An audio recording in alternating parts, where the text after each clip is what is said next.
من الشيطان الرجيم. بسم الله الرحمن الرحيم. اللهم صل على سيدنا.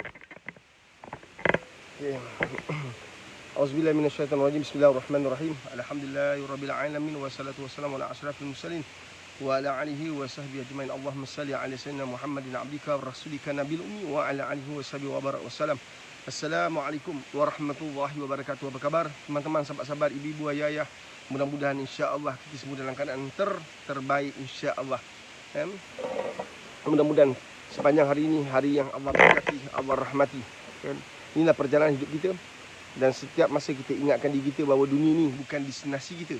Dunia ni adalah perjalanan kita. Tiba satu masa, tiba detik dan waktunya kita akan dipanggil balik untuk pergi ke destinasi kita yang seterusnya. Allahumma salli ala sayyidina Muhammad wa ala ali sayyidina Muhammad. Maka iringi perjalanan kita. Iringi perjalanan kita dengan banyak melakukan perkara yang Allah ingin kita buat, yang Allah arahkan, yang Allah suruh. Dan tinggalkan perkara yang Allah larang, tinggalkan perkara yang Allah tak benarkan kita buat. Subhanallah, ruginya hidup yang sebentar ini kita gunakan untuk melakukan dosa, melakukan perkara yang Allah murka. Allahumma salli ala Muhammad wa ala Muhammad. Mudah-mudahan hari ini hari yang kita layari dengan kebijaksanaan, dan kita uruskan perjalanan hidup kita ni dengan bijaksana. Subhanallah, mudah-mudahan kita bijaksana dalam perjalanan hidup kita. Kita tahu membezakan mana baik, mana buruk, membezakan mana hak, mana batin. Kita tahu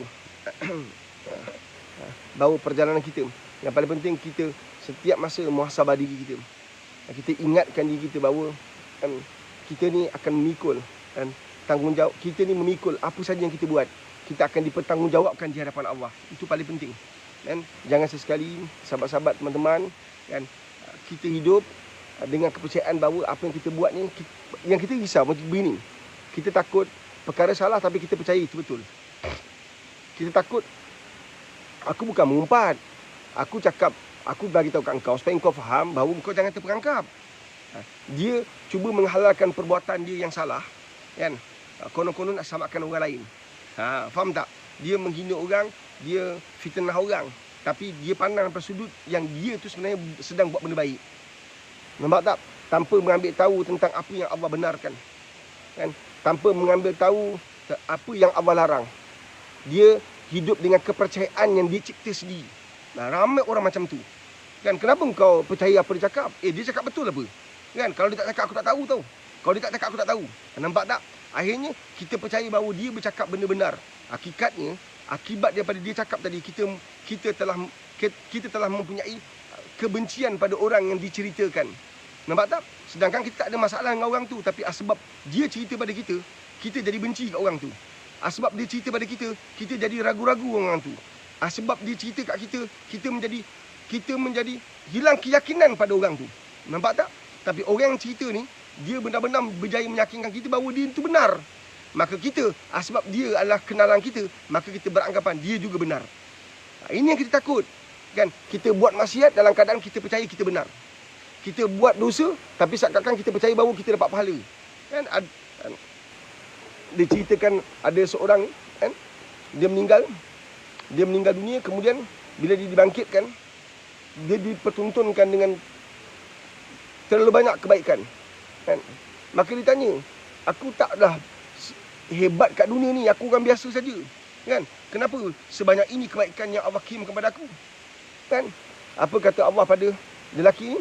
Inilah pahala yang kau dapat sebab umpatan orang kat atas kau. Inilah pahala yang kau dapat sebab kau sabar, kau reda. Di saat orang hina kau, orang caci kau, orang kutuk kau, orang fitnah kau, kau sabar. Inilah ganjaran yang aku bagi sebab sifat yang kau terjemahkan tu. Sebab engkau sabar, engkau reda. Engkau tahu engkau benar, kan? Tetapi engkau sabar. Subhanallah, inilah ganjaran yang kau dapat. Nampak tak, sahabat-sahabat? Kan? Betapa penting sangat untuk kita faham dalam hidup ini, kan? Bila kita tahu kita benar, bila kita tahu kita berada di tempat yang benar, itu bukan bermakna kita boleh menghina orang lain, boleh kita hentam orang lain. Subhanallah, kita kena jaga aib orang, kan? Sebagaimana Allah sentiasa menjaga aib kita, sehinggalah kita membuka aib kita sendiri. Allahumma salli ala Muhammad wa ala Muhammad. Jadi tolonglah perbanyakkan, kata Sayyidina Umar, perbanyakkan muhasabah diri. Dalam hidup ni kita kena banyak muhasabah diri. Sebab ada ramai manusia kan, hidupnya dia percaya bahawa amalan cukup hebat, amalan cukup luar biasa. Sedangkan dalam neraka kan, neraka dihuni oleh orang-orang yang beramal tapi sangkut bab hati. Kan? Neraka dipenuhi oleh orang-orang yang beramal tetapi sangkut dalam bab sombong, angkuh, rasa dia lebih baik pada orang lain. Dan dia rasa dia lebih alim pada orang lain. Dia rasa dia betul. Dan dia rasa dia lebih power daripada orang lain. Subhanallah, dia lebih mahir. Dia pakar hadis, dia pakar tauhid, dia pakar tasawuf. Dia lebih bagus daripada orang lain. Subhanallah. Kan? Jadi kita nak, biarlah kita biasa-biasa di sisi manusia, kan? Tapi kita nak luar biasa di sisi Allah Subhanahu Taala. Biarlah orang pandang kita tak ada apa-apa, tak apa. Yang paling penting Allah pandang kita dengan penuh kasih sayang. Kan? Biarlah orang pandang kita, orang tak nampak kehebatan kita, biarkan, itu tak penting. Kan? Tapi yang paling penting, kita mendapat kasih sayang Allah, mendapat kecintaan Allah, kita mendapat makam yang tinggi di sisi Allah. Itu yang kita nak cari. Sebab tu kita bangun tengah-tengah malam, sepertiga malam, pukul 4, pukul 5 kita bangun, kita bersunyi-sunyian. Duduk seorang-seorang, berbicara dengan Allah, sujud puas-puas, berzikir, beristighfar banyak. Kita solat taubat, kita buat solat tahajud, kita minta pengampunan daripada Allah sungguh-sungguh. Kita minta Allah ampunkan dosa kita. Sebab kita tahu setiap hari kita terlalu banyak buat dosa. Kata ulama, di saat anda gagal bangun tengah malam untuk solat taubat, maka duduklah seorang diri, maka duduklah di siang hari untuk mengenal diri. Di saat kita gagal untuk solat taubat pada malam hari, maka duduklah, mencarilah diri, supaya kita faham siapa kita, supaya kita faham bahawa kita ni banyak dosa. Janganlah hidup dengan percaya bahawa kita ni banyak pahala. Baik kita fikir bahawa kita ni banyak buat silap, ada banyak buat salah. Dalam hidup, kita tak boleh delete yang lepas, tapi kita boleh edit yang depan. Boleh faham tu? Kita tak boleh delete yang lepas. Apa yang kita dah buat, kita tak boleh padam dah. Tapi kita boleh edit yang depan. Kita boleh edit kehidupan kita masa depan. Nampak tak? Kita boleh ubah suai apa yang akan berlaku. Kita adalah siapa pada masa depan kita. Faham ke faham? Siapa anak kita adalah gambaran siapa kita sebagai mak dan ayah. Kalau anda tak tahu nak bangunkan anak anda sedang menterjemahkan perkara-perkara yang salah. Dan ia akan menyebabkan anda akan diaibkan di hadapan Allah SWT. Faham ke faham? Jadi tolonglah, selamatkan keluarga masing-masing. Jangan terjemahkan kehidupan Islam yang sebenar-benarnya. Allahumma salli ala Muhammad wa ala Muhammad. Saya baca, lalu ke FB saya, pagi-pagi saya tengok, dilaporkan bahawa ada banyak sarang maksiat yang masih beroperasi, pusat-pusat pelacuran masih beroperasi. Nampak tak? Di saat kerajaan tidak benarkan apa saja perjudian, pusat hiburan dibuka, tapi rupa-rupanya sarang maksiat masih banyak. Nampak tak? Dan bukankah ini nantinya mengundang lebih banyak ke malapetaka musibah? Allahumma salli ala Muhammad wa ala Muhammad. Dan kita sebagai umat Islam wajib ambil berat benda ni. Kita tingkatkan ibadah kita masing-masing. Sebab seluruh manusia di Indonesia khususnya, sebenar-benarnya, sama ada mereka percaya atau tidak, hakikat dan realitinya, mereka bergantung kepada amalan kita. Kalaulah semua umat Islam, sebagai besar daripada kita umat Islam, menjaga amal. Semalam saya kata, saya bicara tentang selawat, perbanyakkan istighfar, perbanyakkan solat taubat, jaga solat fardu, hadir ke masjid. InsyaAllah kasih sayang Allah akan sampai kat Malaysia. Maka semua orang walaupun dia bukan Islam, dia akan dapat apa yang Allah bagi pada Malaysia. Nampak tak? Subhanallah. Sebab itu paling penting untuk kita kekal muhasabah diri. Kita gagal bangun malam tadi, muhasabah diri. Kenapa kita boleh gagal bangun malam tadi? Kenapa kita gagal bangun? Kita bangun pukul apa? Pukul 6. Kenapa kita bangun pukul 6, tak boleh bangun 2 jam lebih awal? Bukan kedua-duanya bangun pukul 4 pun bangun, pukul 6 pun bangun. Nampak tak? Berfikir secara bijaksana sahabat. Pukul 4 kita bangun, pukul 6 kita bangun. Kenapa kita pilih pukul 6 bukan pukul 4? Kenapa kita pilih pukul 6 tapi bukan pukul 4? Kenapa kita pilih pukul 6 bukan pukul 5? Nampak tak? Apa beza 1 jam tu? Adakah 1 jam tu menjadikan tidur anda lebih nyenyak? Adakah 1 jam tu menjadikan tidur anda lebih enak? Adakah 1 jam yang anda istirahatkan tu menyebabkan tidur anda lebih nyaman? Anda dapat kebahagiaan? Jadi kita sentiasa kena fikir ni. Apa beza bangun pukul 5 dengan pukul 6? Kedua-duanya bangun. Kedua-duanya anda kena tinggalkan katil anda kena tinggalkan selimut anda kena tinggalkan bilik anda. Tapi bila anda pilih pukul 6 bermakna anda tertinggal tahajud. Rugi kan? Bila anda bangun pukul 6, anda tertinggal untuk buat amalan sebelum subuh kan? Allah salli ala Muhammad wa ala Muhammad. Anda tertinggal untuk istighfar sebelum subuh. Kedudukan yang sangat tinggi yang Allah rakam dalam Quran. Surah Ar-Rum ayat 17. Allah rakam supaya kita bertaubat dan khususnya sebelum subuh. Subhanallah, Allah salli ala Muhammad wa ala Muhammad. So habis ini 1 jam. Bila anda berkira dengan 1 jam, kan 1 jam tu anda berkira, bermakna anda benar-benar nanti dikira. Banyak kiraan nanti untuk anda di akhirat. Allah salli ala Muhammad wa ala Muhammad. Jangan kerana sikap kita ini melambatkan kita ke syurga Allah. Ingat ni. Jangan kerana sikap sombong kita, angkuh kita, kan, merugikan kita di akhirat nanti. Faham ke faham sekarang? So, paksa diri kata guru saya, kan, untuk bangun lebih awal. Sebab bangun pukul 5 dengan pukul 6, kedua-duanya kena bangun. Nampak tak? Semuanya bermain di minda. Sama ada kamu cukup tidur atau tidak, itu semuanya bermain di minda. Kamu dah setting kat minda kamu pukul 5, alahai, awal lagi, pukul 6 lah. Kamu dah setting kat minda anda. Sedangkan kedua-duanya anda kena bangun. Kedua-duanya anda kena bangkit. Kalau anda memilih jalan orang bijak, maka anda akan bangkit seawal itu. Pukul 4, pukul 5. Kalau anda dah biasa bangun pukul 5, anda bermain pula dengan angka 4. Kalau aku boleh bangun pukul 5, kan? Kenapa aku tak boleh bangun pukul 4? 1 jam itu, adakah memisahkan cinta aku pada Allah? Adakah 1 jam tu aku berkira untuk memisahkan cinta aku pada Rasulullah? Adakah 1 jam tu nanti akan menjadikan aku dilambatkan masuk ke syurga 1 jam? Adakah aku akan direndam dalam neraka 1 jam? Itu 1 hari. Kalau dalam 40 tahun hidup, 20 tahun hidup, setiap hari lambatkan 2 jam, 2 jam, 2 jam, 2 jam. Berapa ratus jam kita berhutang? Rugi kan? Faham ke faham ni? Inilah sudut ruang untuk kita muhasabah diri. Betapa kita sangat berkira dengan Allah Subhanahu Wa Taala. Sebab dalam kehidupan harian, selepas kamu bangun tidur, nak kenal siapa kamu? Selepas kamu bangun tidur, sehinggalah kamu tidur, perjalanan lebih kurang dalam 15-14 jam tu, perhatikan hidup kamu. Kalau kamu adalah orang yang suka bertangguh, maka kamu akan lakukan perkara yang sama ketika untuk tahajud. Kalau kamu suka bertangguh, maka kamu akan bawa dalam kehidupan kamu ketika kamu tidur. Nampak tak? Tapi kalau kamu adalah on time, kamu adalah orang yang punctual, kamu adalah orang yang tidak akan tangguh-tangguh kerja, maka tahajud itu bukan benda besar. Tahajud itu bukan halangan besar untuk anda hidupkan. Subhanallah. Nampak tak? Bila anda bangun lebih awal, bermakna ada banyak perkara yang anda dapat manfaatkan. Apa yang saya tahu melalui pembacaan saya, melalui pembacaan Pak Riz terhadap orang-orang kaya di dunia ni, mereka-mereka yang kaya-kaya di dunia, mereka yang punya kekayaan luar biasa di dunia ni, kan, mereka biasanya akan bangun sekitar pukul 4, pukul 3, pukul 4, pukul 5. Mereka akan bangun seawal itu, pukul 4, pukul 5 mereka bangun awal. Hanya mereka tidak beriman, tidak ada tauhid. Kan, mereka bangun awal, mereka jogging, mereka pergi gym, rumah mereka mewah, mereka ada tempat untuk gym sendiri. Kan? Mereka ada tempat exercise, mereka bangun awal. Dan mereka memang amat menitik beratkan tentang kesihatan. Nampak tak? Kan? Kita orang yang beriman pada Allah, sepatutnya kita lebih faham daripada mereka. Kita patutnya lebih baik daripada mereka. Sepatutnya kita mempunyai lebih banyak tenaga daripada mereka.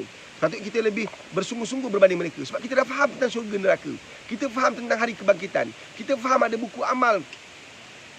Kan? Buku amal nanti jatuh daripada mana? Subhanallah, kita kena ambil berat ni sahabat.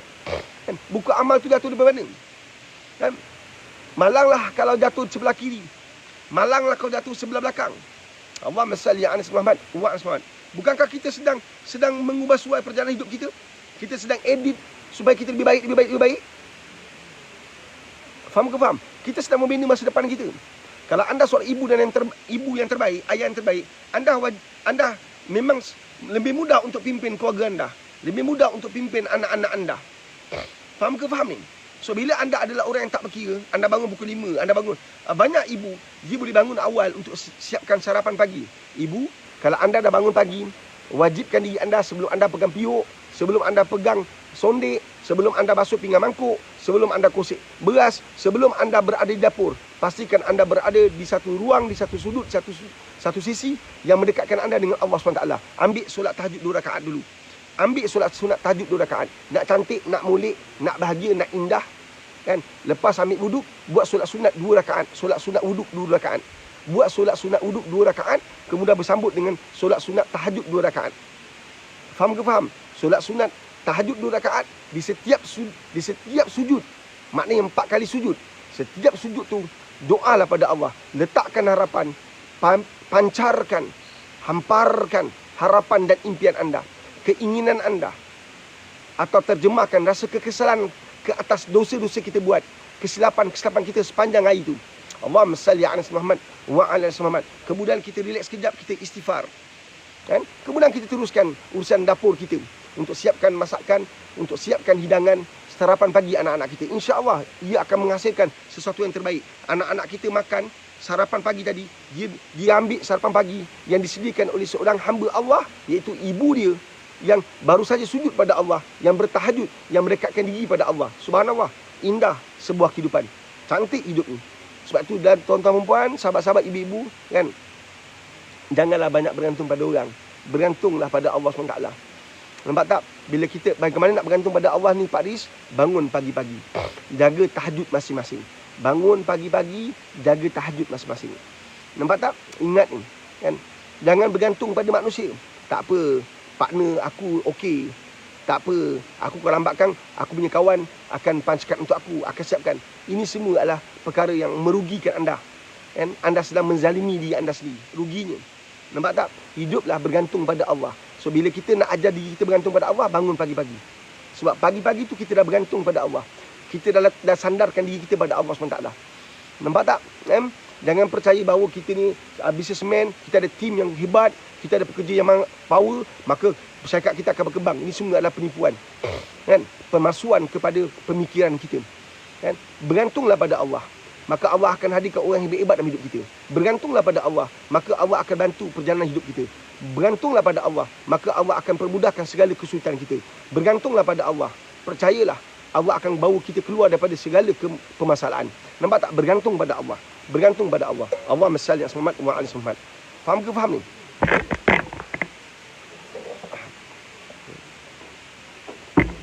Saya nak ambil, kan?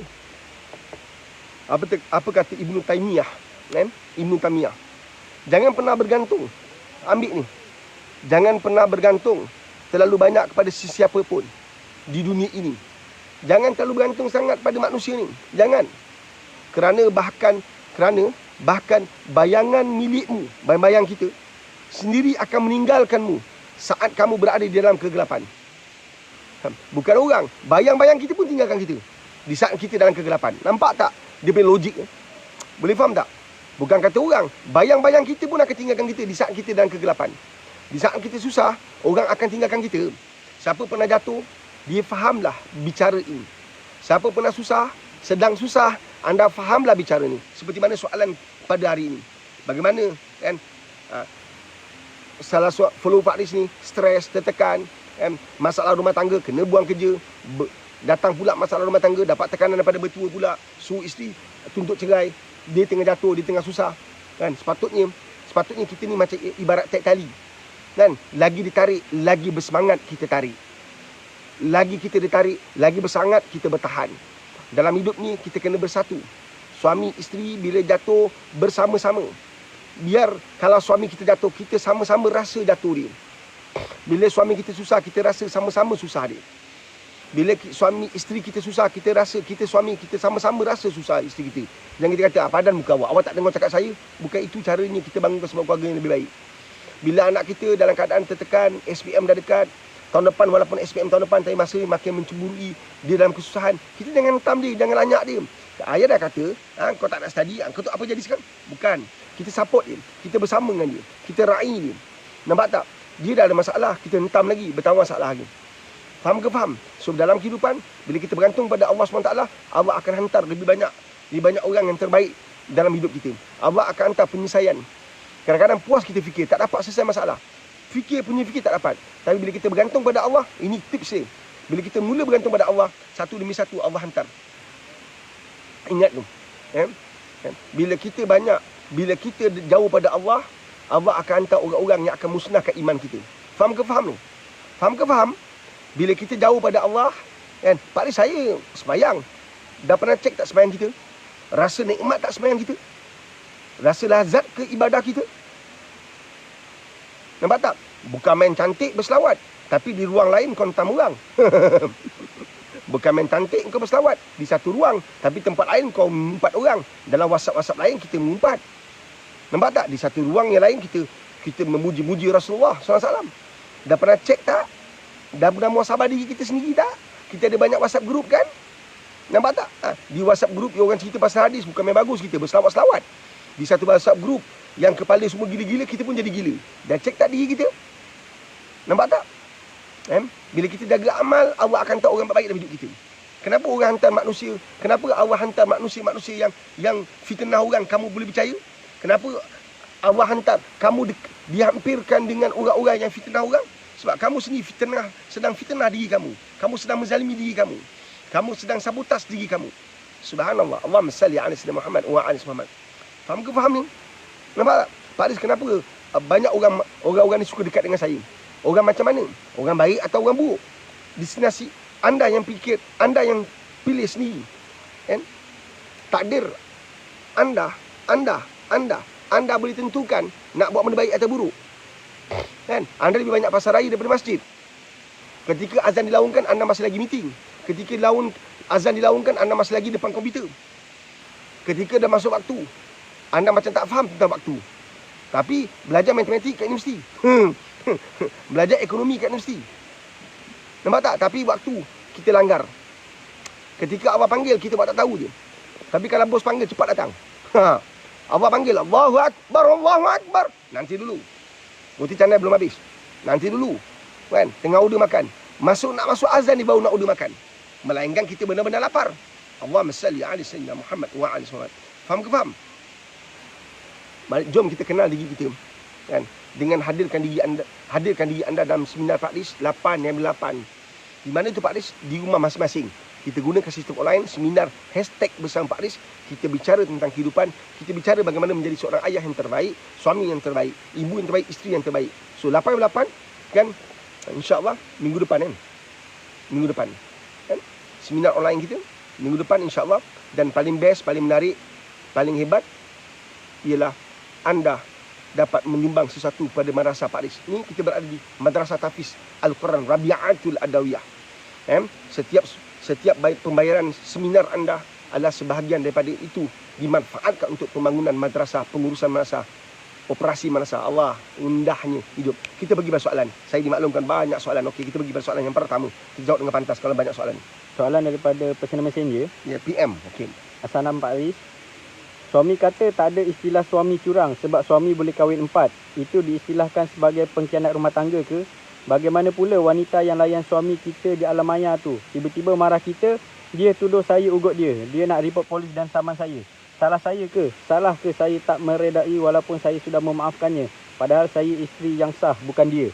Okey, puan. Dengar pesan saya baik. Bila kita berada dalam situasi di mana kita ditekan, kita dalam situasi diprovok, ingat baik, hukuman manusia di dunia selalu tak menyembelahi kita. Okey, suami kita sedang diganggu oleh seorang perempuan yang mungkin kena sakit kudis buta. Menggatal daripada ujung rambut sampai ke ujung kuku. Menggatal. Nampak tak Puan, bila puan sedar suami puan sedang diganggu, dia takkan jadi kalau suami puan pun tak kena kudi buta. Yang kita risau dia bukan saja kudi buta, mata dia buta, hati dia buta. Malah dia mungkin pekak dan hilang deria-deria lain seperti deri bahu. Faham ke faham? So bila suami kita melayan perempuan ni, dia jadi. Perempuan tu dalam menggatal. Nampak tak? Suami kita melayan pula, jadilah. Memang jadilah. Ingat pesan saya ni. Fasa ini kena ambil berat. Perempuan ni, dia nak suami kita. Di mata dia, suami kita baik. Dia belum tidur atas katil, dia belum bersama dengan suami kita, atau dia belum hidup bersama suami kita, dia tak kenal siapa suami kita.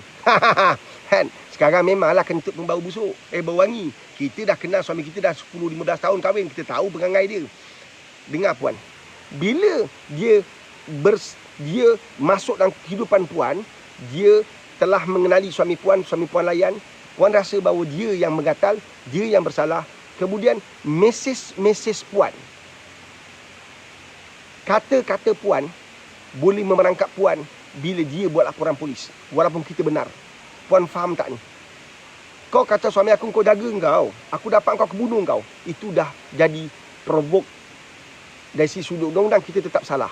Walaupun hakikatnya dia salah, tapi kita tak bijak uruskan kemarahan kita. Dia rakam suara kita, dia rakam kata-kata kita. Akhirnya kita yang bersalah.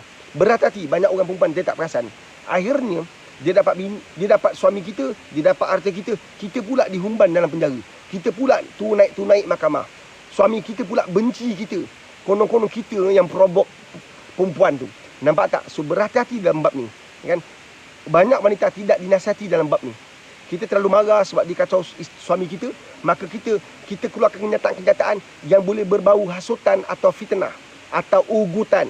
Semua tu ada akta dari sudut perundangan Malaysia yang boleh menyebabkan kita terperangkap, kita diperangkap. So puan kena bijaksana. Puan, nanti saya nak ajar puan satu ilmu. Puan hadir program saya, puan kena hadir program saya.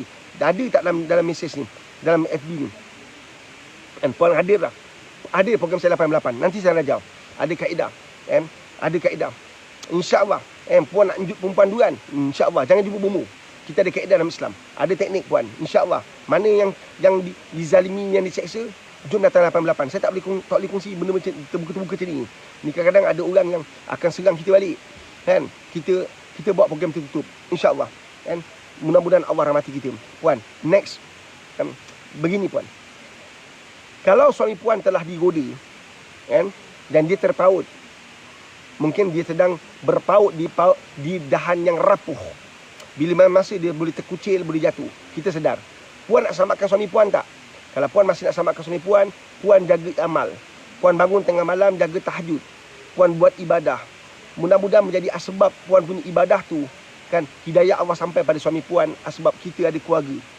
Nampak tak? Ketika suami, ni antara tips yang nak bagi. Antara ketika suami tengah tidur, kan, bicara kat telinga dia.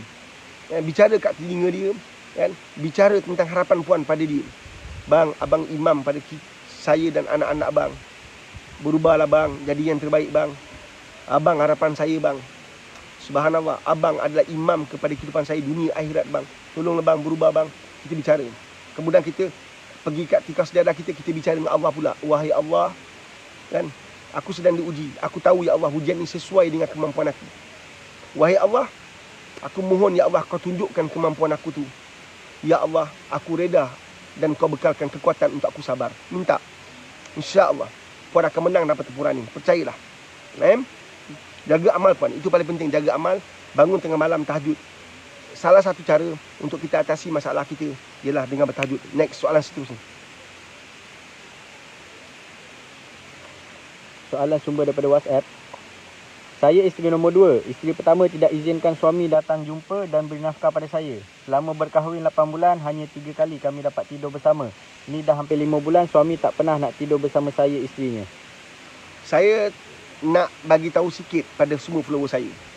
Pada anak-anak dara yang sedang menonton live ini. Pada ibu-ibu tunggal yang sedang menonton video ini. Pada anda yang sedang menonton video ini. Dengar pesan saya baik-baik. Saya dah handle terlalu banyak kes. Sebelum ambil keputusan untuk jadi isteri kedua, ketiga, keempat, buat amalan dulu. Buat solat 2 rakaat dulu. Ambil tahu tentang risiko menjadi isteri kedua dan seterusnya. Ambil tahu permasalahan yang akan wujud bila jadi isteri kedua, ketiga, keempat. Ambil tahu supaya kita mempersiapkan mental kita, mempersiapkan rohani kita, mempersiapkan kualiti jati diri kita. Saya tak nak jadi macam ni. Dah kahwin dan suami jadi pengecut. Suami jadi dayus. Nak kahwin 2, nak kahwin 3 tapi pengecut. Depan kawan cakap macam hebat, macam panglima, macam hang jebat. Kadang-kadang cakap macam hang tuah. Konon sentiasa ada tuah, kahwin 2, kau semua penakut. Hakikatnya dia ni hang kebun, lebih bawah daripada hang kebun. Nampak tak? Mungkin hang badut jadi lelaki yang dayus, penakut. Dah kahwin tetapi tinggalkan, tak bertanggungjawab. Sebab tu kahwinlah seorang perempuan bila anda sedar anda adalah orang yang boleh urus, adil. Anda seorang yang adil. Bukan sekadar anda mampu, ada tenaga batin power. Satu malam boleh tidur 4-5 perempuan. Bukan tu. Takkan dah tua-tua pun otak tak ada. Nampak tak? Engkau besok ada anak-anak ni kau nak pimpin macam mana? Nampak tak? Dia bukan pada tenaga batin tu. Keadilan. Ada 3 isteri, 3 orang yang akan bertanggungjawab tarik engkau masuk neraka. Kau nak ke? Kan? 2 isteri, dua-dua bertanggungjawab untuk tarik engkau masuk neraka. Dia masuk, dia akan tarik engkau. Kena faham ni. Pergi belajar. Dengar ceramah. Pergi majlis usrah. Pergi jumpa ustaz. Pergi jumpa ulama'. Untuk tanya benda ni. Bukan sekadar nak tunjuk kawan kita lebih hebat daripada mereka. Untuk apa engkau nak tunjuk engkau hebat? Sekadar minum kedai kopi tak sampai setengah jam. Tapi engkau menjadi musibat sepanjang hidup seorang isteri. Atau 2 isteri. Nampak tak? Tolonglah. Sebelum ambil keputusan untuk berkahwin 2 atau 3 atau 4. Nampak tak? Jadilah lelaki yang ada mempunyai tanggungjawab. Adil. Berani untuk berhadapan dengan kan? Ini luahan seorang isteri ni 8 bulan kahwin baru 3 kali tidur sama. Nafkah tak bagi. Ini tidak bertanggungjawab. Dengan Allah tak boleh lahi. Dengan bini boleh lahi. Dengan Allah nak lahi macam mana? Bertanggungjawablah. Nampak tak?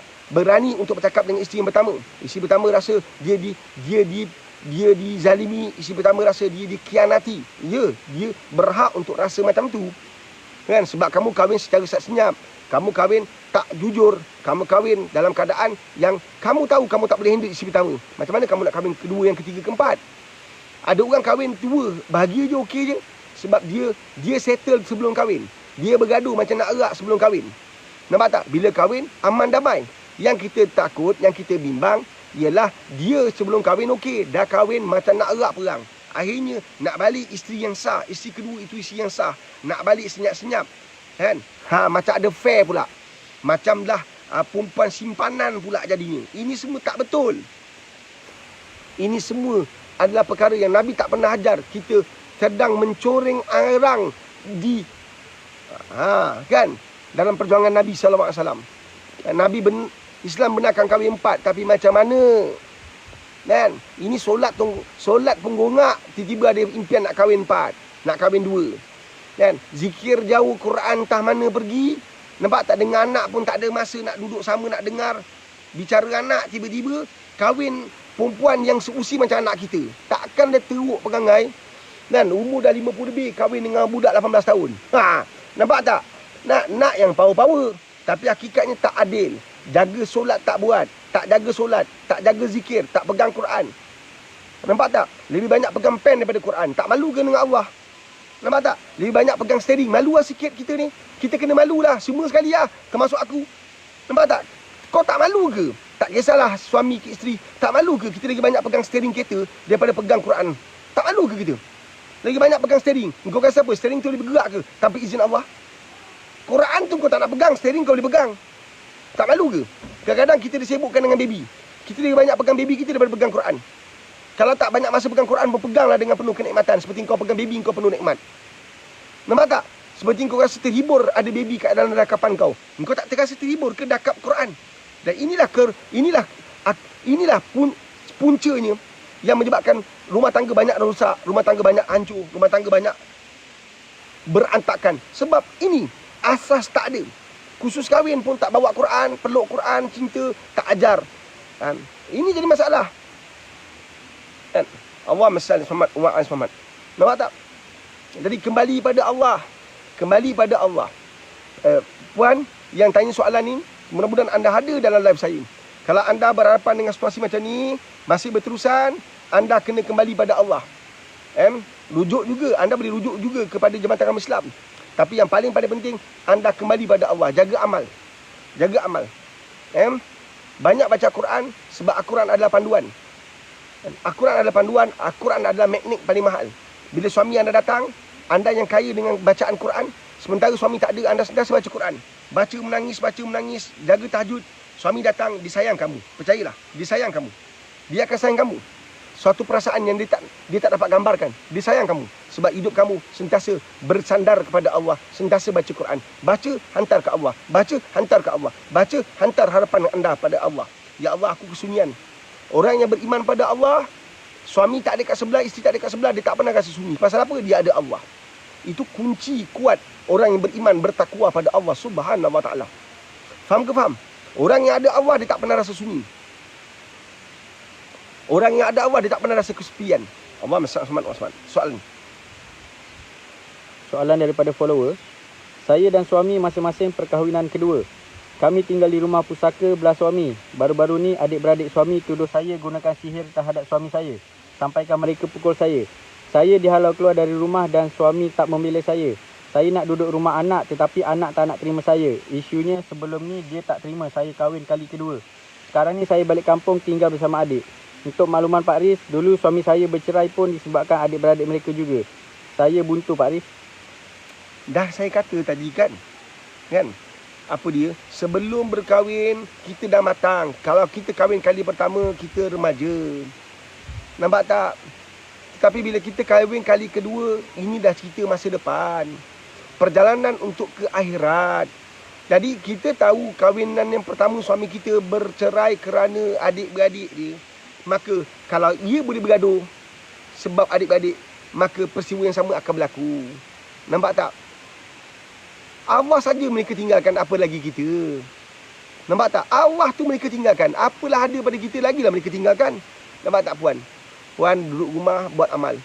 Jaga puasa. Buat zikir. Buat amalan 40 hari. Minta petunjuk pada Allah. Nak terus ke tak nak. Buat amalan 40 hari. Adalah tidak bertanggungjawab bila adik-beradik pukul kita. Suami tak bertanggungjawab. Bagi saya, kalau benar cerita tu, saya tak dapat detail. Saya minta maaf. Saya tak boleh menghukumi isu ini daripada satu sudut saja. Tapi kalau ini benar-benar berlaku, kan, suami tak bertanggungjawab maknanya, kan, suami tak bertanggungjawab, macam mana perjalanan perkahwinan ini boleh diteruskan? Macam mana suami kita boleh benarkan orang lain pukul kita? Kalau benar cerita puan ni. Nampak tak? Dan tuduhan orang sihir dan santau ini benda besar. Ini benda berat. Mesti ada buat amalan dulu, kan? Subhanallah, sebelum kita buat sesuatu perkara.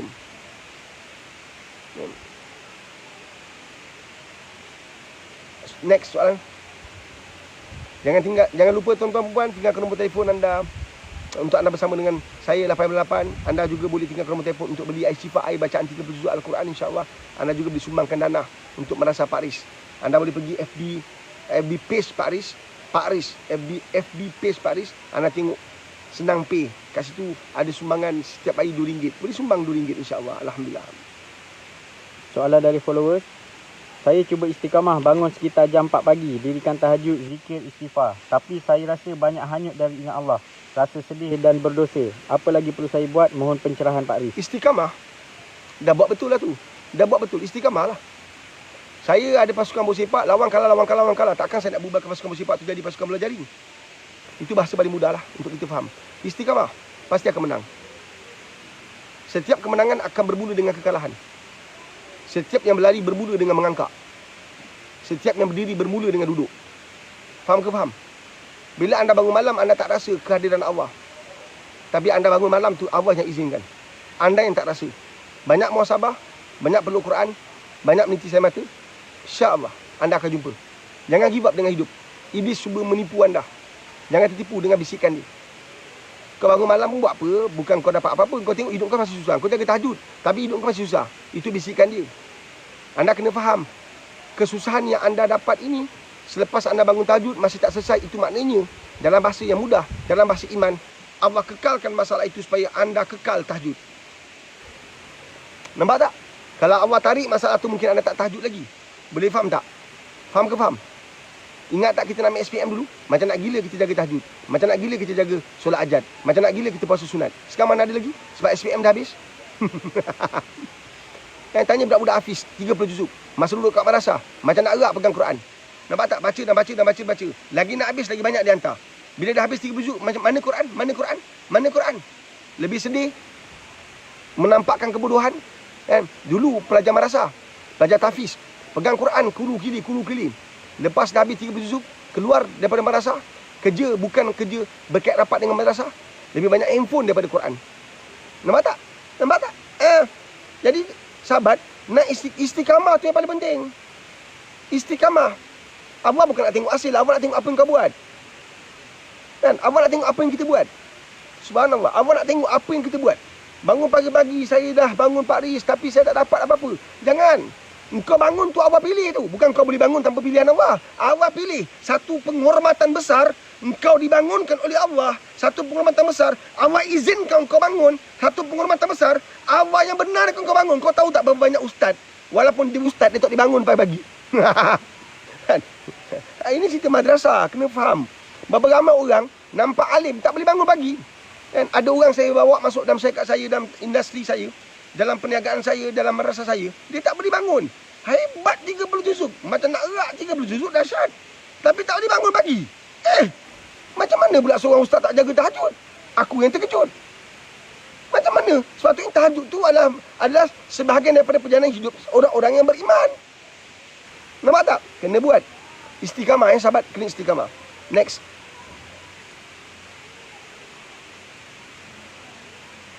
Soalan daripada follower. Saya ada persoalan tentang bagaimana nak hilang rasa susah hati memikirkan hal yang negatif. Saya dah cuba baca Yasin tapi tetap juga datang pemikiran jahat. Memanglah. Sebab kehidupan kau banyak fokus pada benda-benda yang negatif. Kan kau fikir apa yang kau fikir tu akan menghasilkan sesuatu yang negatif dalam hidup kau. Fikir positif akan menghasilkan positif. Tapi macam mana pun fikir Pak Haris, hidup kau macam mana? 24 jam Allah bagi, apa yang kau isi? Apa yang kau buat? Dengan kawan macam mana kau campur? Siapa kawan-kawan kau? Apa yang kau tengok kat TV? Apa yang kau tengok kat handphone? Nampak tak? Boleh faham? Kalau engkau halusi hidup engkau akan nampak apa yang kau fikir itu sebenarnya berkait rapat dengan perjalanan hidup engkau. Nampak tak? Kita tengah fikir salji ke? Tak, sebab kita ada duduk kat salji. Kita tengah fikir ke Korea? Tak, sebab kita tengok cerita Korea. Nampak tak? Perjalanan hidup kamu itu membawa kepada apa yang kamu fikir. Apa yang kamu fikir akan membawa kamu kepada kehidupanmu. Boleh faham tak? So kekal macam tadi, sama je. Kekal istiqamah dalam ibadah. Perlahan apa yang kamu fikir itu akan hilang. Percayalah. Kan? Istiqamah tu Nabi suruh. Kan? Nabi tak suruh kita solat tahajud 400 rakaat, 100 rakaat. Nabi suruh istiqamah walaupun 2 rakaat. Duha tadi buat 2 rakaat. Kekal kan? 2 rakaat. Jauh lebih baik 2 rakaat daripada kita buat 10 rakaat, 12 rakaat, konon dapat istana lah di syurga. Tapi sekali tu je kau buat. Dengar-dengar ceramah, dapat istana di syurga Allah. Setiap ahli syurga dapat istana, insya-Allah. Kan? Kita lelaki dapat bidadari, jangan risau. Kan? Setiap daripada kita akan dapat 2 bidadari. Tapi malas nak solat, nak bidadari konon. Setiap hari kau tengok model telanjang. Tapi kau nak bidadari kat syurga, mana boleh dapat? Nampak tak? Faham ke faham? Kan? Kadang-kadang tengok video luca, dalam solat boleh tergambar video luca tu. Tak malu ke kau dengan Allah? Tak malu ke dah tua dah umur 60, 70 masih tengok video luca? Tak malu ke? Tak malu ke? Saya tanya ni, jawab le. Tak jawab tadi sebab saya bukan orang tu. Alhamdulillah. Yang tengok video luca semua dah cabut lagi. Kan? Keluar daripada live ini. Dia kata kau hajar penceramah ni. Kan? Kau hajar orang ni. Kan? Aku baru hari pertama datang dah kena lanyak. Habis aku cakap kau terasa. Besok kau mati kena bantai lagi kau terasa. Masa itulah kau minta pada Allah, ya Allah Rabbana absarna wa sami'na faji'na na'mal soleh inna mungkinun. Ya Allah hidupkan aku balik. Nak apa nak hidup? Nak pergi pasar raya? Nak pergi apa? Main futsal? Nak main badminton dengan kawan-kawan waktu maghrib? Nak buat apa? Bawa bini, bawa anak-anak pergi pasar malam waktu maghrib? Nak buat apa? Taklah ya Allah, tu semua aku dah delete. Habis kau nak buat apa? Aku nak beramal soleh. Allah kata aku bagi kau 40 tahun tak cukup. Kau nak berapa tahun lagi? Kau nak berapa lama lagi? 40 tahun aku bagi tak cukup. 50 tahun aku bagi kau tak cukup. Usia perkahwinan kau 30 tahun tak cukup. 30 tahun tu kau tak cukup ke pimpin isteri kau? Kau tak nampak ke aku dah bagi kau Quran? Kau buat apa dengan apa yang Quran yang ada dalam rumah kau tu? Sejadah kau beli cantik. Telekung kau main cantik. Corak-corak. Corak-corak. Macam-macam corak ada telekung. Tapi kau buat apa? Kau simpan dalam almari. Yang kau pakai tu yang kepam tu. Yang kepam tu. Yang putih dan naik kuning tu. Nampak? Yang cantik kau simpan. Kau nak ada majlis. Tapi majlis ilmu kau pergi berapa kali? Nampak tak? Aku panggil kau bukan nak tengok baju yang kau pakai. Janji kau tutup aurat. Aku nak tengok sujud kau. Aku nak lihat tasbih kau. Bukan aku nak lihat baju cantik kau. Kau tahu tak berapa banyak orang miskin yang aku angkat menjadi ahli syurga walaupun mereka tak mampu beli baju mahal? Faham tak? Yang mahalnya akhlak, yang mahalnya adab, yang mahalnya akidah, bukan baju.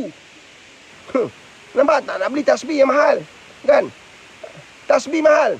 Gigi gimau. Kan? Nak beli tasbih mahal. Batu ni lah. Ni batu dalam ni tak settle. Nak pegang batu kat tangan. Apa cerita ni? Kan? Faham ke faham? Subhanallah. Ingat tu, muhasabah banyak. Mudah-mudahan Allah beri kita kejayaan. Fikir yang baik-baik. Bangun tengah malam, walaupun masih fikir negatif, bangun tengah malam. Saya tak dapat ketenangan. Ketenangan ni nak dapat, sahabat. Ni tips. Semalam kau tak ada Tips. Nak dapat tenang, banyakkan selawat. Nak dapat tenang, banyakkan selawat. Lagi tak tenang, lagi selawat. Lagi tak tenang, lagi selawat. InsyaAllah, sampai tertidur kau. Bangun, selawat lagi. InsyaAllah. Penat, iblis nak kejar kau. Subhanallah, selawat. InsyaAllah selamat. Selawat, sahabat, selawat. Selawat tu W, kita tonggengkan jadi M, selamat. Okey, insyaAllah. Ada soalan seterusnya? Soalan daripada Afni Anggun. Dia pun Afni Anggun. Ini follower saya ni, kan, yang homodialisis selama lebih 11 tahun. Mudah-mudahan anda sihat, Puan Afni Anggun. Di mana silap dan salahnya bila kita berusaha untuk berubah pada arah yang lebih baik tapi dipulaukan oleh rakan-rakan? Tak apa, Puan Afni Anggun. Orang kan suka pergi pulau. Pulau Tioman, Pulau Pangku. Tak ada masalah lah Puan Afni Anggun orang pulaukan kita. Saya lagi banyak kena pulau. Kampung saya pun sebelah Pulau Gadung. Kampung saya sini pun ada pulau. Puan Afni Anggun, saya yang buat madrasah ni, yang bangunkan orang macam nak gila ni. Tidur tak cukup, kan, bangun tergesa-gesa, kan, pun kena pulau. Orang yang berhenti madrasah akan pulaukan saya. Orang yang berhenti madrasah akan hina saya. Orang yang berhenti madrasah akan kutuk saya. Orang yang berhenti madrasah akan fitnah saya. Setiap hari saya buat live. Sebab hidup saya tidak akan terkesan dengan apa orang buat, tapi akan terkesan dengan apa yang saya buat. Saya ulang tahu Puan Afni Anggun, sebab anda follower saya yang sangat setia. Puan Afni Anggun, hidup kita tak akan terkesan dengan apa orang buat kat atas kita, tapi akan terkesan dengan apa yang kita buat kat atas hidup kita sendiri. Hanya kerana orang fitnah kita, kita berhenti daripada berusaha. Itu orang nak, bukan Allah nak. Maka kita tewas kalau kita buat. Boleh faham tak? Kan? Berapa ramai orang kat luar sana, kan, musuh-musuh saya, mereka nak madrasah saya ditutup. Ini ujian besar saya ni. Mereka nak. Kalau saya tutup, maka mereka untung. Kan? Saya rugi. Saya kena teruskan perjuangan sebab Allah nak perjuangan saya ini diteruskan. Saya teruskan. Nampak tak? Santau sihir tu saya cakap. Kan?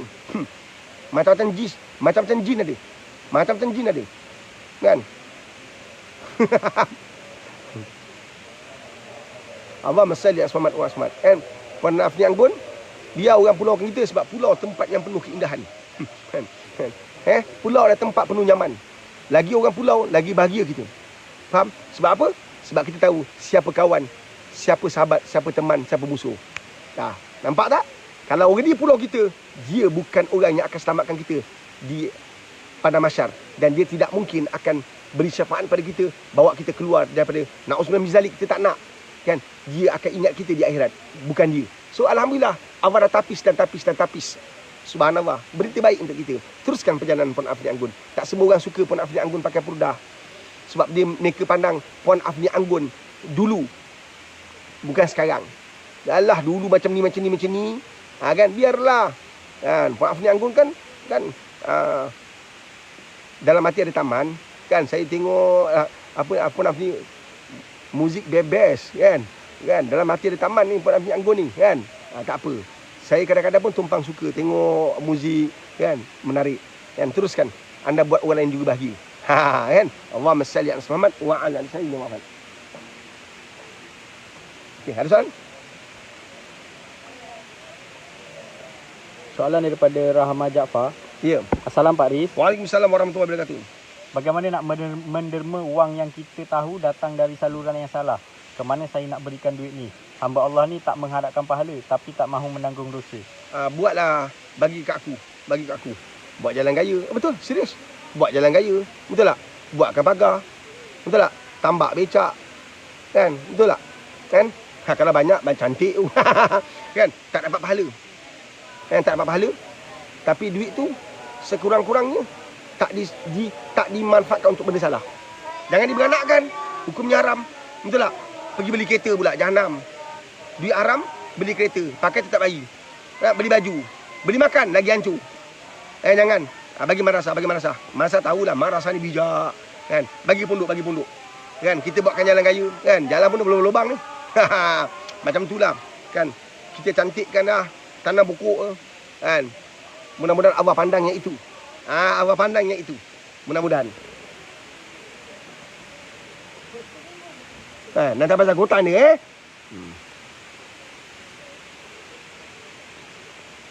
Dari budak kecil memang banyak kerenahan ni. Okey, ada soalan? Soalan daripada Pak Jabir. Pak Ya, Aris, bagi petua sikit cara-cara nak dapatkan jodoh. Kan? Senang je. Kalau dah hodoh, tetap ada jodoh. Walaupun hodoh, tetap ada jodoh. Kan? Tapi jangan jadi bodoh. Apa tanda orang bodoh? Imam Syadik berkata, menjawab sebelum mendengar, menyangkal sebelum faham, dan menghukumi sebelum mengetahui. Apa tanda orang bodoh? Imam Syadik kata, menjawab sebelum mendengar, menyangkal sebelum faham, dan menghukumi sebelum mengetahui. Dengar cerita-cerita buruk, terus hukum. Kan? Itu orang bodoh namanya. Nak dapat isteri yang baik kan? Jadi yang pandai. Kan? Apa dia? Jaga solat. Zikir berterusan. Ada orang kata, saya ni Pak Riz, tak ada jodoh. Kan? Jodoh tangan Allah. Jodoh pada Allah, bukan pada kita. Kita dekat dengan dia. Ada orang muka saya pernah jumpa seorang perempuan tu cantik. Cantik. Tapi tak ada jodoh. Berapa ramai orang perempuan tak cantik tapi dapat kahwin. Dia lelaki handsome. Nampak tak? Dapat kahwin lelaki handsome. Kan? Berjaya, baik pula tu. Kan? Ini urusan Allah. Kan? Urusan kita selesaikan. Jangan campur urusan Allah. Uruskan urusan kita. Kan? Antaranya ialah buat amal. Ada mak, ada ayah. Hemat dengan mak bapak. Hemat dengan mak bapak. Ya Allah. Dia nak tanya kau. Kan? Antaranya apa ni? Hemat dengan mak ayah. Kemudian cakap pada Allah. Bicara dengan Allah. Wahai Allah. Kan? Kalau kau nampak ini amalan yang baik ya Allah. Ya Allah permudahkan jodoh aku. Tunggu kata tunggu sayang. Tunggu. Kan? Ya Allah, kalau kau nampak perbuatan ini perbuatan yang baik, ya Allah permudahkan jodoh aku. Nampak tak? Buat amal. Hemat pada mak apa. Faham? Bangun tahajud, buat amalan. Buat. Bangun tahajud tu, buat. Ya Allah, kan? Pertemukan aku jodoh yang baik-baik. InsyaAllah. InsyaAllah dapat. Buat solat hajat 10 rakaat 5 kali salam. Buat secara istiqamah sepanjang 40 hari. InsyaAllah. 10 rakaat solat hajat, 10 rakaat 5 kali salam. 2 rakaat 5 kali, kan? InsyaAllah 40 hari betul-betul. InsyaAllah buat amal. InsyaAllah dapat. Kan? Yang paling penting kita nak yang terbaik. Kan? Walaupun tak cantik pada mata orang, tapi sedap mandang pada mata kita. Apa engkau ni? Tak ada perempuan lain kau kahwin. Hitam legam, kan? Berkilau. Bagi dia, bagi kita, walaupun hitam pada mata engkau, tapi bagi aku sedap mata mandang. Kan? Dengan aku dilayan baik betul. Kan? Sopan orang dia. Aku dulu pernah bercinta ratu cantik. Kan? Ratu kebaya. Ratu kurung. Kan? Hantu karung. Semua aku dah kawan. Tapi perangai macam apa? Teruk. Ini walaupun tak cantik, baik layan aku. Aku bawa balik jumpa mak bapak aku, baik dilayan mak aku. Sebab mak aku pula yang jatuh cinta pada dia. Jangan bapak aku dah lah. Mak aku kata, ya Allah terbaik kau bawa ni, baik budak siapa ni, ya Allah. Mak suka dia, kau jangan cek lain ni, mak suka dia. Pandai dia ambil hati mak. Pandai betul dia ambil hati mak. Nampak tak? Walaupun tak cantik, walaupun tak jelita, walaupun nama yang tak ada dalam list ratu cantik, ratu kebaya dan juga hantu karung, tetapi dia terbaik pada mata mak kita. Dalam list mak kita, dia yang terbaik. So, on. Nampak tak? Boleh faham tak? Yasir dah mula tak tentu arah. Nampak tak? Berapa tu? 7. Berapa semua? Bagi. Ni. Faham kan? Buat amalan. InsyaAllah.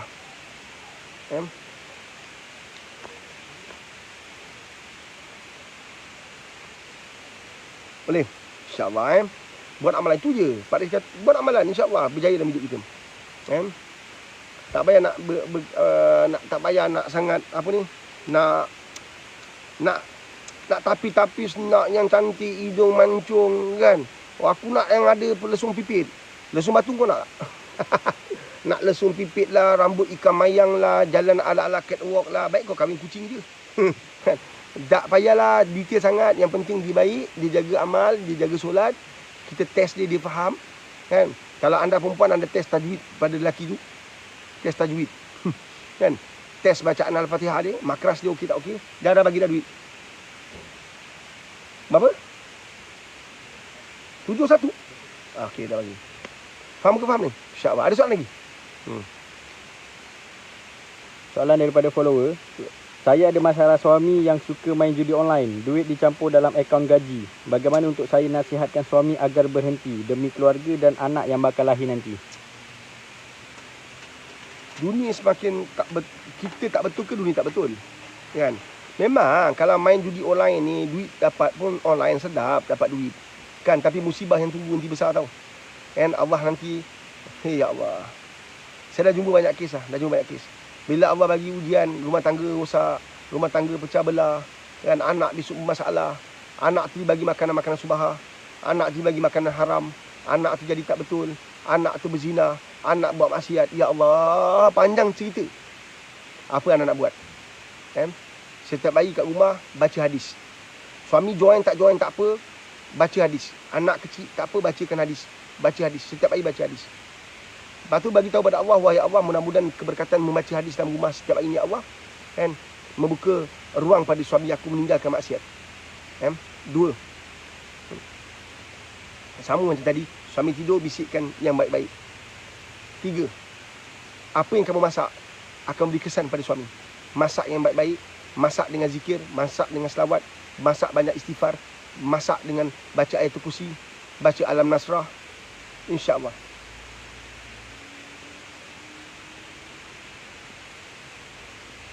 InsyaAllah. Banyak buat amalan. Teruskan, jangan berhenti. InsyaAllah. Sebab ketagih berjudi ni pun ketagih juga. Ketagih online, judi pun ketagih juga. Game, judi, semua sama lah tu. Ketagih. Apatah lagi kalau judi dapat duit. Lagi dapat lagi sonok. Lagi dapat lagi sonok. Memang suami rasa ini kerja paling baik. Last kali dia buat apa? Dia jadikan itu sebagai pekerjaan. Itu yang paling kita takut. Itu yang paling kita bimbang. Faham ke faham ni sahabat? Ibu ayah faham? Allah masalah. Ada soalan? Pergi tak program saya? Nanti pergi program saya ajar. Kan? Tak payah buat nasi kangkang. Kita ambil kita ambil ayat Quran. InsyaAllah. Amalkan ayat-ayat Quran. Ambil saja mana-mana ayat Quran yang puan tahu, baca, kan? Kemudian minta pada Allah. Ayat Quran tu, ingat puan, untuk semua follow Faiz. Amalkanlah. Sebelah pagi. Kalau macam tadi suami kaki perempuan, suami tak bagi nafkah, suami judi online, apa pun, kan?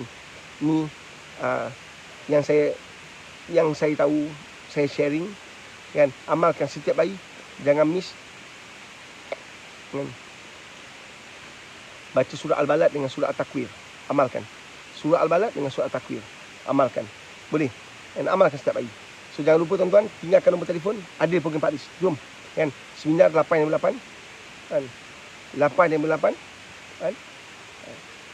Seminar hashtag bersama Pak Lis. 8.8. Kan? Join program tu.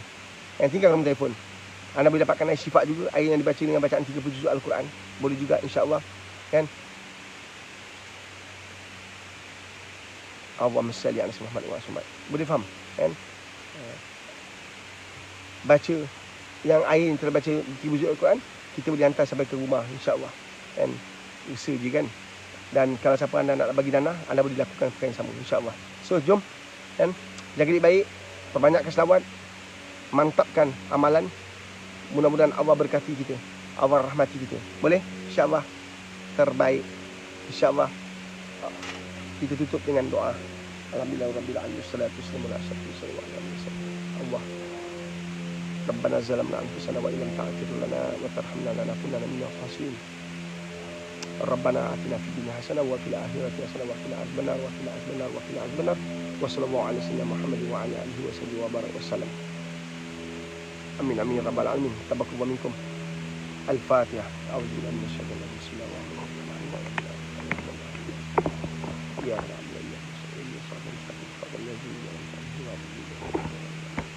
Amin amin ya rabbal alamin. Terima kasih semua. Jumpa besok insya-Allah. Assalamualaikum warahmatullahi wabarakatuh.